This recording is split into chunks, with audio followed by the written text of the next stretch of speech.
Diffusé sur Canal+ ce mardi 3 janvier 2023 à 21h10, Ténor a permis au musicien MB14 de faire ses premiers pas au cinéma. Une expérience réussie pour celui qui est arrivé deuxième en finale de The Voice en 2016 derrière Slimane. Rencontre avec Télé Loisirs.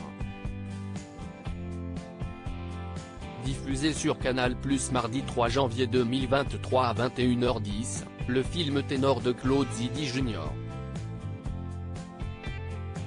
Dernier fils du réalisateur du cultissime Les Sudoués, Claude Zidi, et frère de Julien Zidi décédé en 2021, met en scène les aventures d'Antoine Zerkaoui, joué par MB14, finaliste de The Voice en 2016, habitant de Bondy en périphérie parisienne, qui partage sa vie entre ses études de comptabilité, des petits paris sur des combats de rue clandestins, un poste de livreur dans un restaurant de sushi et, surtout, la composition de textes pour des battles de rap enflammés, sa véritable passion. Un jour, pour remplacer un de ses collègues, il accepte d'effectuer une livraison pour Joséphine Olchowski, jouée par Marie Aubert, jeune artiste lyrique, à l'Opéra Garnier. Alors qu'il est pris à partie par une camarade de la jeune femme, il répond en improvisation rythmée avant de faire preuve d'un talent réel pour le chant, suscitant l'intérêt de Marie Loiseau, Michel Larocque, très remarquée à Angoulême, une artiste lyrique qui assiste à la scène. Rencontre avec MB14 qui, pour Télé Loisirs, revient sur son parcours et cette première expérience cinématographique. MB14 sur son rêve professionnel, j'ai dû réaliser à 14 ans que je n'avais pas le niveau. Télé Loisirs, parlez-nous un peu de votre parcours. Vous êtes né le 19 juin 1994, sous le nom de Mohamed Belkir. MB14, oui. Je suis issu d'une famille modeste d'Amiens. Mon père est d'origine algérienne et ma mère d'origine portugaise. Comme beaucoup d'enfants, j'avais deux passions, le football et les jeux vidéo. Je rêvais de devenir joueur de foot professionnel, mais j'ai dû réaliser à 14 ans que je n'avais pas le niveau. À quel moment découvrez-vous le beatboxing, cette technique qui consiste à faire de la musique avec sa voix? En 2007 en regardant le beatboxer Pulpo à Nouvelle Star. Durant 3 ans, j'en ai fait tout seul dans ma chambre.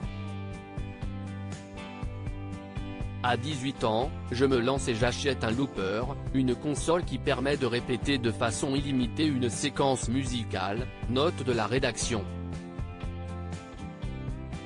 MB14 sur l'origine de son pseudo, j'ai pris mes initiales, MB, et j'ai accolé mon nombre fétiche, le 14. Est-ce à ce moment-là que vous prenez votre pseudo MB14? Oui, en hommage à mes idoles Cristiano Ronaldo et de Ronaldinho. Ils se font appeler CR7 et R10. Moi, j'ai pris mes initiales, MB, et j'ai accolé mon nombre fétiche, le 14. Vous vous faites connaître avec The Voice, en 2016. Vous en gardez un bon souvenir? J'ai pu faire les prestations que je voulais. Par exemple, je me souviens de mon duo avec Kenji Girac sur sa chanson Les yeux de la Mama. Et j'ai fini deuxième derrière Slimane, c'était inespéré. Est-ce là que le producteur de Ténor vous repère? En effet, en 2017, Raphaël Benoliel me contacte pour que je passe des essais avec le réalisateur Claude Zidi Jr. Puis, pendant 4 ans, plus rien. Il a fallu que j'attende 2021 pour qu'on me prévienne que j'avais le rôle. J'ai fondu en larmes. MB14, chanteur lyrique dans Ténor, j'ai travaillé la diction, la posture, la respiration. Vous incarnez un rappeur qui devient chanteur d'opéra. Passer du rap au chant lyrique, ça ne vous a pas fait peur? Si, mais j'écoute de la musique classique depuis toujours, j'étais familiarisé. Il me manquait la technique. Alors j'ai pris des cours intensifs avec Caroline Fèvre, la chanteuse lyrique. J'ai travaillé la diction, la posture, la respiration. Pour certaines scènes, c'est vrai que je me suis fait de belles frayeurs, il rit. Le résultat est réussi, puisque vous faisiez partie des 15 acteurs retenus pour les révélations au César 2023. Même si je ne suis finalement pas retenu parmi ceux qui concourront pour le César du meilleur espoir masculin, c'est un honneur d'être sur cette liste. Mais mon but premier, c'est de continuer à tourner des films et des séries. Je croise les doigts. Le film Ténor est à retrouver sur Canal+ et Mi-Canal. À lire aussi Ténor, on est encore plus complices dans la vie. Michel Larocque et MB14 se confient.